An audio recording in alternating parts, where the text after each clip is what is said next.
Alléluia.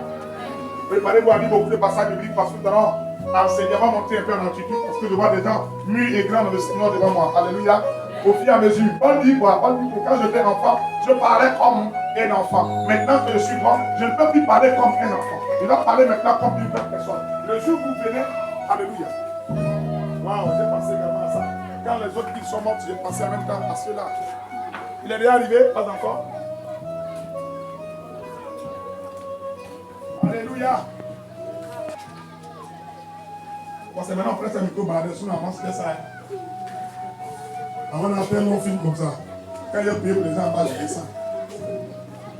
Gloire à Dieu. Parce qu'on a micro baladé ici, on bouge sans les fils, sans tirer les fils. Tu n'as pas qu'un peu ça. Alléluia. Ça, c'est aussi un autre boulot. Je prie le Seigneur pour avoir un micro à l'oreille comme ça pour passer devant moi. Au nom de Jésus-Christ. Oui, ça va venir. Là aussi, ça sera encore plus exceptionnel. C'est encore plus chic. Là, on n'attend plus rien. Amen. Il y a un moment, ça quitte ici, ça vient ici. C'est ici que le plafond. Voilà. Tu approches ça comme ça ici. Il n'y a rien à l'oreille. Tout est ici. Amen.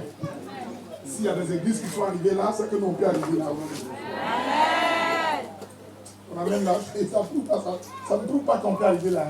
Amen. Que le Seigneur nous bénisse. Amen. Alléluia. Amen. Allons-y rapidement à mon thème. La modération a trop duré, ça a pris beaucoup de temps. Il fallait que vous revoyez ça. Bien. Amen. Le réel, c'est ce que Dieu a dit. Le réel vient directement de Dieu. Le réel est la volonté plénitive de Dieu. Le réel est ce que Dieu a déclaré dans sa parole. Le réel, c'est ce qui est la vérité.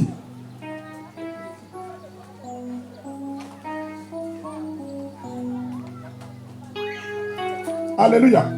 Le réel, c'est ce qui est le plan de Dieu pour chacun d'entre nous. Il y a un réel que Dieu a prédestiné ou a libéré sur la vie de tout un chacun qui vit sur cette terre des hommes. Le réel. Tout ce qui est réel, c'est tout ce qui est vrai, c'est tout ce qui est la vérité, c'est tout ce qui est le plan de Dieu. C'est tout ce qui est la volonté de Dieu. Amen. Amen. Je parle maintenant de la réalité. La réalité est doit être la manifestation du réel. La réalité doit être je dis bien, mais toutes les réalités ne sont pas la manifestation du réel. Je voulais expliquer quelque chose ce matin. Préparez-vous à bien entendre parce que si tu ne comprends pas bien, tu ne peux pas bien comprendre le message parce que ça fonctionne de cela que je vais prier ce matin. Je dis la réalité est la manifestation du réel. Doit être la manifestation du réel. C'est-à-dire, notre réalité, c'est ce que nous vivons. On ne peut pas parler de réalité si je ne vis pas quelque chose. La réalité, c'est ce que nous vivons. La réalité, c'est ce que nous voyons. Alléluia. La réalité, c'est ce qui frappe à nos yeux. Ce qui fait battre notre cœur. Ce qui influence un peu notre vie. Mais ce matin, notre terme dit quoi? Ne laisse pas la réalité influencer ton réel. Pour des enfants de Dieu que nous sommes, nous ne devons pas vivre la réalité. Nous devons vivre la manifestation du réel de Dieu à l'endroit de notre vie. C'est-à-dire, notre réalité doit être du réel. Nos réalités doivent sortir de notre réel. Réellement, ce que Dieu a dit doit être la chose qui doit se manifester dans la vie de ceux qui connaissent le Seigneur, de ceux qui ont une alliance avec le Seigneur, de ceux qui manifestent Dieu à l'endroit de leur physique. Je vais parler un peu du spirituel et du physique. Notre physique doit être la manifestation de notre spirituel. Quelqu'un n'a pas dit amen à ça. Tant que Tant que ton physique n'est pas la, si ton physique n'est pas la manifestation de ton spirituel, bien aimé, ça veut dire quoi? Ça veut dire simplement que ton réel, qui est ce qui est spirituel déclaré par Dieu dans ta vie, n'est pas encore manifeste à l'endroit de ta vie. L'homme peut être simplement heureux si la parole de Dieu commence à se manifester dans sa vie. Si la parole de Dieu a des effets et si la parole de Dieu fait valoir ou révèle ce qu'est Dieu à l'endroit de ces personnes-là dans leur vie de tous les jours. Je ne peux pas dire que je suis chrétien. Bon, vous voyez, je dis, bon, je suis sapeur-pompier. Et puis moi, quand il y a du feu, il y a du feu pour... il y a du feu quelque part qu'on nous appelle pour aller éteindre ce feu. Moi, je ne vais jamais. Alléluia. Je ne vais jamais parce que je dis que si je m'en vais, peut-être l'immeuble ou le bois va se casser, va tomber sur moi, je vais mourir, j'ai des idées bizarres. Réellement, tu es sapeur-pompier, mais tu n'as jamais été un véritable sapeur-pompier parce que tu n'as jamais été un feu quelque part. Quand tu es un enfant de Dieu, alléluia, ta vie ou ton physique doit refléter. Quelqu'un comprend? Ton physique doit refléter l'image du Dieu invisible à l'intérieur de nous. Alléluia. Alléluia. Notre Dieu est un Dieu invisible, mais qui se manifeste également dans le visible. La volonté pleine de Dieu, c'est que la réalité, je voulais expliquer maintenant la réalité encore dans d'autres sens pour qu'on puisse mieux comprendre. La réalité, c'est ce que nous vivons, c'est ce que nous voyons, c'est ce que nous entendons. Alléluia. Et la plupart des chrétiens, la plupart de ceux qui vivent sur la terre, la réalité étouffe le réel dans leur vie. La réalité étouffe le réel. C'est-à-dire quand tu passes à constater des choses différentes de ce que Dieu leur a dit, c'est terminé. Mais je vais ce matin vous apprendre comment éradiquer la réalité et amener le réel de Dieu à se manifester dans votre vie. Parce que tous ceux qui vivent, ouais, quelqu'un me dit, pasteur, c'est vrai, tu prêches bien, mais la réalité, c'est pas ça. Quand il faut penser comme ça. Personne n'a jamais dit ça aujourd'hui. Papa, c'est vrai, ce que tu dis, c'est vrai, mais la réalité, là, vraiment. Tant que tu continueras à dire que la réalité, ta réalité n'a rien à voir avec le réel qui t'est enseigné tous les dimanches, tous les mardis, tous les vendredis. Pendant que tu entends cette parole et que tu es en train de te dire, mais pourquoi est-ce que j'entends des paroles qui disent ceci, ce que Dieu veut pour moi, et je constate que les réalités que je vis sont différentes de ce que j'entends tous les jours. Tant que tu vas rester dans cette pensée, tant que tu vas rester dans cette pensée, dans cette manière de voir les choses, laisse-moi te dire que le réel de l'Éternel ne pourra pas se manifester. Le réel de l'Éternel s'active par la foi. Vous voyez? Le réel peut arriver dans la vie d'une personne simplement que quand cette personne commence à adopter une position ou à adopter des caractères de foi, des attitudes de foi.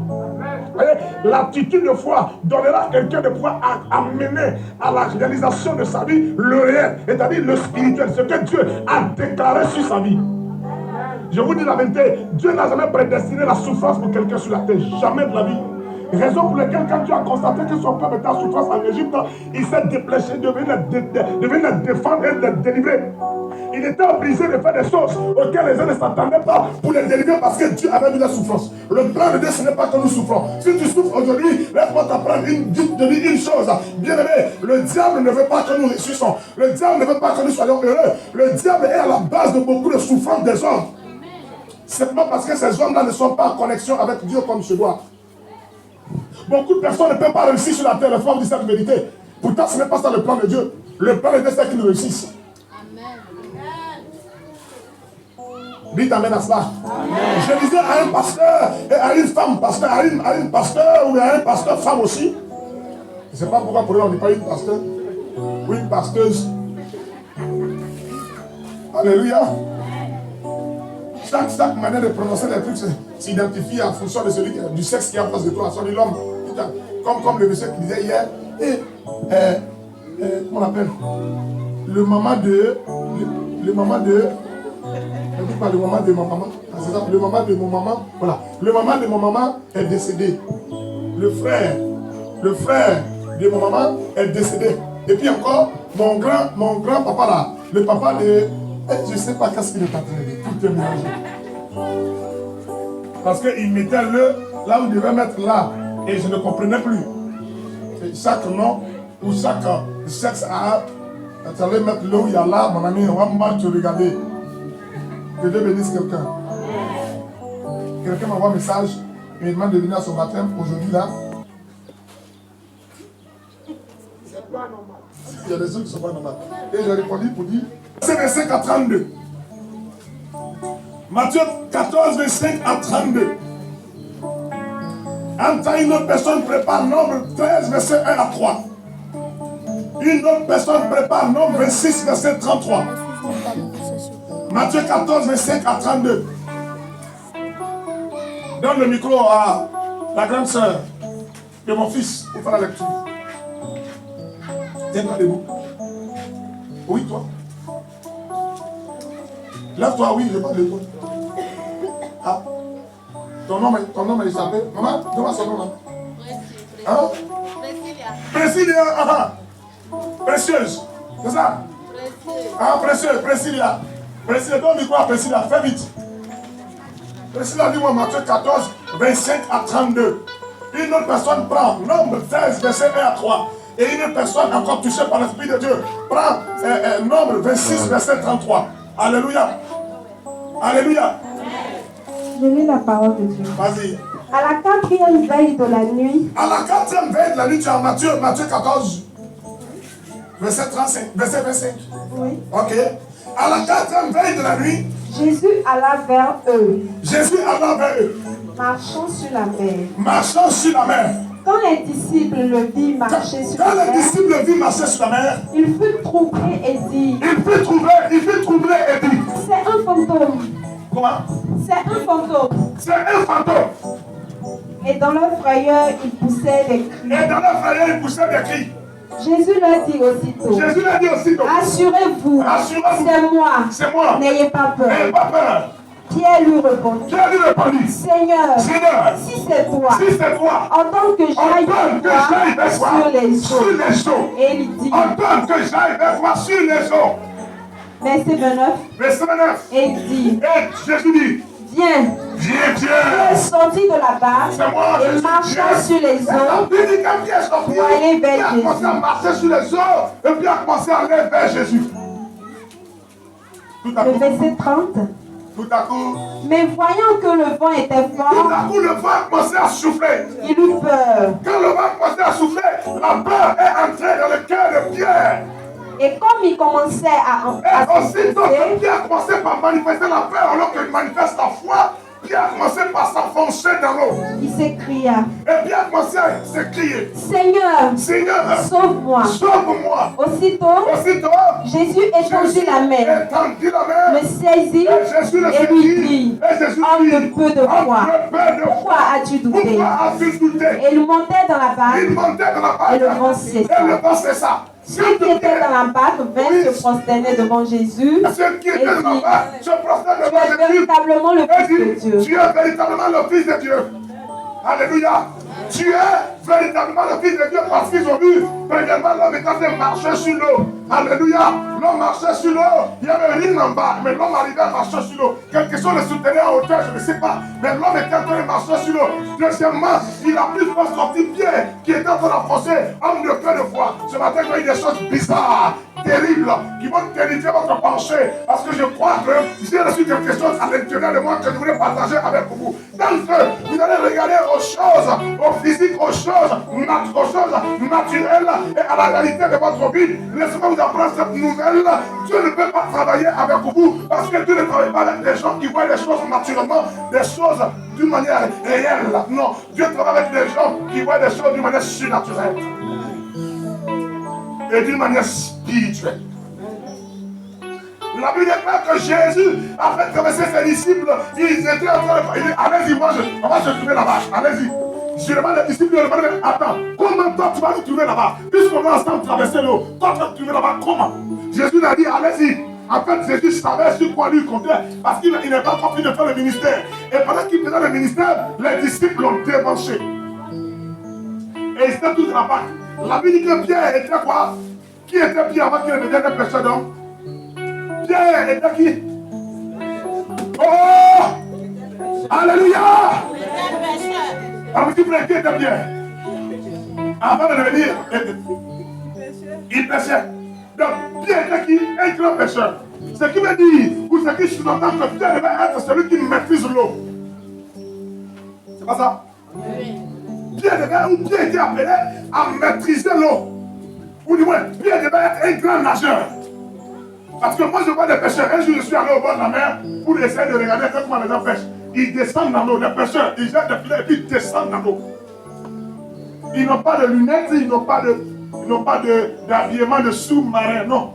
Mais ils descendent dans l'eau. Et si les filets sont bloqués par des rochers, par des quoi, ils descendent à l'intérieur de l'eau, ils enlèvent les choses, puis ils ressortent. Pourquoi? Parce qu'ils sont habitués avec l'eau. Ils maîtrisent le système ou le fonctionnement de l'eau. Mais Pierre était un grand pêcheur. Et voici que Pierre, qui était le grand pêcheur, avait encore peur de l'eau. Sûrement Pierre voyait des gens mourir dans l'eau, je ne sais pas. Ceux qui sont dehors, veuillez rentrer s'il vous plaît. C'est les lois ici. Bon, la porte s'est fermée, comme ce n'est pas encore fermé, on peut sortir, rentrer quoi. Non, c'est pas normal ça. Quand c'est une porte fermée là-bas, regardez. Est-ce que t'as quand le Seigneur une porte fermée? Oh, quel choc. Voyez, une porte fermée, on rentre en choc. Oh mon Dieu. Quel choc. Quel choc. Prenez la photo, bien aimé, ça va changer. Prenez la photo. Prenez la photo puis conservez. Quand tu as venu, tu vas faire la différence entre cette photo que tu avais prise et ce qui est là maintenant. Et puis tu pourras dire vraiment c'est un témoignage. Ceux-là qui sont quittés très loin. Alléluia. Nous on ne comprend pas si quelqu'un pour construire ce temple. Constate que quelqu'un est en train de marcher venu sur l'eau. Tout à l'heure, ils ont compris qu'un homme naturel ne peut pas marcher sur l'eau, c'est impossible. Alors ils ont cru voir un fantôme. Pour un fantôme, c'est possible. Mais pour un homme physique, c'est impossible de marcher sur l'eau. Naturellement, hein? Quoi ça? Naturel. Alléluia. Ouais. Réellement, c'est impossible à un homme de marcher sur l'eau. C'est pas ça? C'est pas ça? Dans la réalité que nous vivons, on ne peut jamais voir un homme en train de marcher sur l'eau. Un homme marcher sur l'eau. Un fantôme, c'est impossible. Mais un homme, jamais. Alors quand ils ont vu Jésus venir, ils se sont dit, tous. Ils étaient combien? 12 personnes. Même pas une famille qui a dit non, c'est pas un fantôme. Attendons de voir des gros gaillards, des pères de famille, des hommes qui sont toujours sur l'eau. Ils ont vu quelque chose de bizarre. Sûrement, ils ont pensé à pleurer dans cette part, même si la Bible n'a pas précisé. Alléluia. La réalité, c'est que nous voyons qui étouffe le réel en nous, qui étouffe l'esprit ou la parole que Dieu a déclarée dans notre vie. La réalité est que nous voyons un homme qui est en train de venir en face de nous. Et nous ne savons pas qui c'est, qui est cette personne dans le réel. Alors, nous commençons tout à l'heure par avoir peur. Ce que nous voyons influence notre foi. Ils ont oublié qui ils étaient. Ils ont oublié qu'ils sont avec un Dieu puissant, un Jésus merveilleux, un Jésus capable de tout faire. Parce qu'il a démontré tout ce qu'il était capable de faire aux hommes. Et les gens pouvaient croire au même ce temps.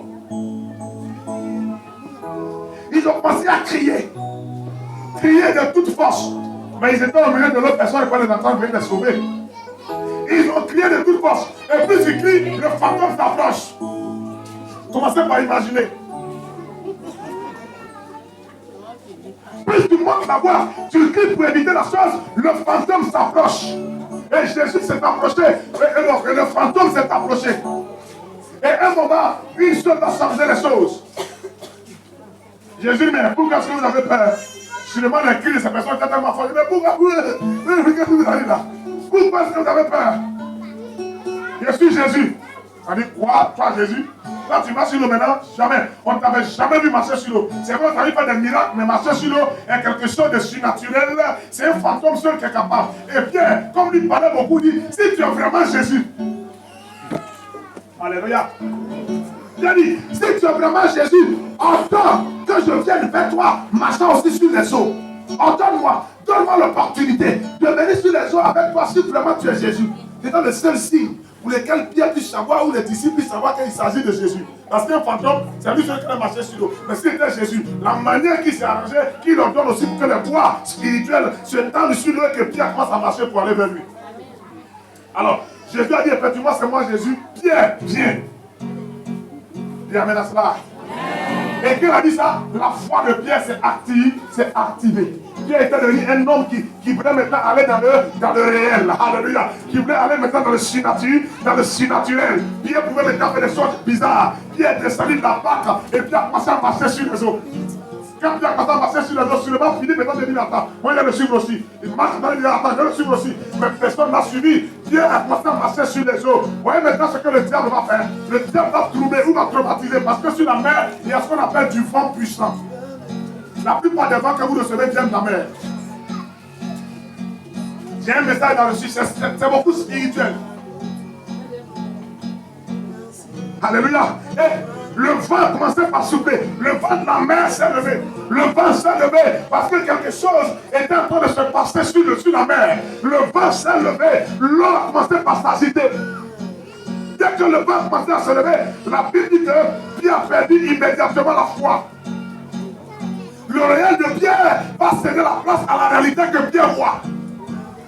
La réalité où le réel était que Pierre marchait. Pierre arrivait à marcher, il allait vers Jésus. Mais la réalité est qu'il y avait le vent qui soufflait. Il y avait la mer s'était agitée. Et Pierre commençait par avoir peur. Le réel ou la réalité nous fait peur. La réalité est des choses qui viennent étouffer la foi en nous. Toute personne qui souhaitera vivre dans le Seigneur et qui aura appris ou l'envie d'avancer pour atteindre les niveaux doit essayer d'étouffer les choses de la réalité qu'il voit. Tant que la réalité va étouffer ce que Dieu a déclaré, laisse-moi t'apprendre ces nouvelles. Bien aimé, ce sera difficile pour toi d'avancer. Pourquoi? Parce qu'un enfant de Dieu avance avec le Seigneur par la foi. Quand tu as fait 1 an à l'école, on t'apprend à écrire ma, a, ma. Quand tu fais 2 ans, on t'apprend à écrire ma, a, ma. Quand tu fais 3 ans, on dit plus mon A, on dit pas ma, on dit pas S, on dit M, et puis A. Les mots commencent à changer. Alléluia. Oh, quand tu arrives au CM2, on te dit qu'on peut calculer 2 moins 1.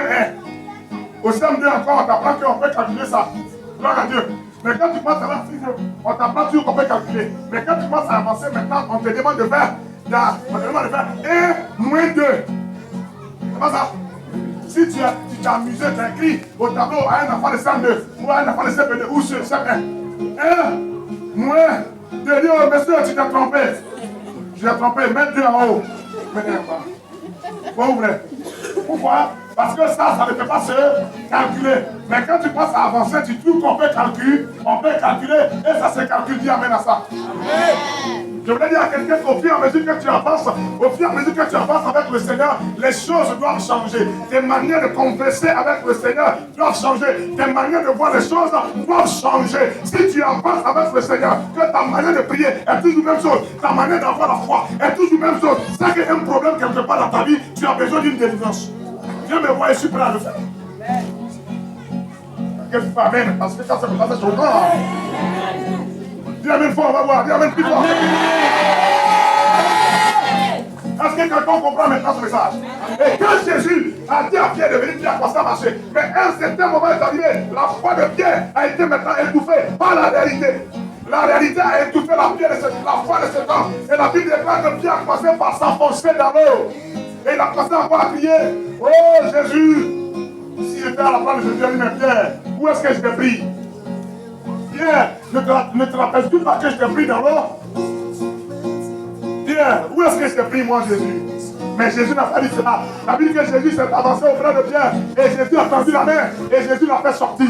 Quand Pierre était sorti avec Jésus, les deux ont commencé à marcher ensemble. Jésus marchait, là, Pierre marchait tranquillement avec Jésus et ils sont allés auprès de la barque et après ils sont montés. Quand ils sont arrivés, Jésus a regardé Pierre, Jésus dit, homme de peu de foi. Pourquoi as-tu douté? Pourquoi as-tu douté? En réalité, si tu n'avais pas douté, tu allais aller jusqu'au bout. En doutant, quand on a commencé quelque chose dans la foi et on réussit. Amen. Vous comprenez ça? Amen. Regarde, quand tu as commencé quelque chose que tu avances là-dedans, et qu'à un moment, tu n'arrives plus à avancer ou bien les choses se bloquent, c'est à cause des doutes. Les doutes viennent pour arrêter ce que nous avons commencé. Ou les doutes viennent pour étouffer la parole de Dieu dans notre vie. Si la parole de Dieu t'a dit que tu dois voyager, écoutez par exemple, on dit Ainsi par l'Éternel, tu reçois cela d'un pasteur ou d'un prophète à qui tu crois, qui déclare les paroles et qui se réalise. Je ne parle pas de quelqu'un qui vient pour te flatter. Quelqu'un me disait qu'un pasteur, un prophète a prié pour sa maman et dit à sa maman, fais un vœu. Et sa maman dit, je donne 100 000 francs à Dieu. Il dit, hein? C'est que ta maman a l'argent.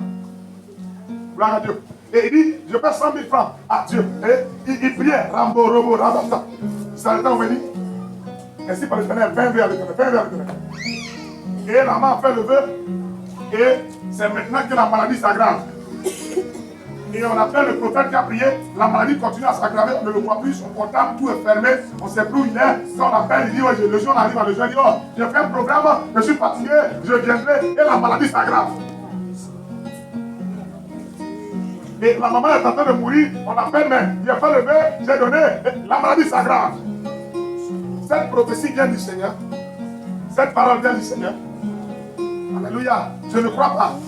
Et une telle parole peut venir de mon Dieu que je sais. Sûrement le gars avait des problèmes, il voulait un peu d'argent pour aller régler ses problèmes. Comme ça, il dit, maman, j'ai prié pour toi, mais j'ai des problèmes, après tu me donnes un peu d'argent. Là, c'est clair, c'est net. Au moins, tu as été dans la vérité. Mais quand tu es ainsi par l'Éternel, 20 000. On dit, il y a 20 000, non, 20 000 petits, 20 000 encore. Je ne parle pas de telles paroles. Non. Je le redirai. Peut-être après ça, on dira, mais pasteur, on est fou. Pourquoi? Parce que je ne sais pas Dieu ainsi. Que je ne servirai pas Dieu ainsi. J'avais une possibilité de me faire de l'argent quelque part. Quand on doit Raymond m'avait fait appel, le maire de comment suivre m'avait fait appel. On est parlé homme de peu de foi. La Bible dit que tous ils étaient remplis maintenant de crainte et ils ont dit à Jésus, vraiment, tu es le Fils de Dieu. Je ne vois pas jamais.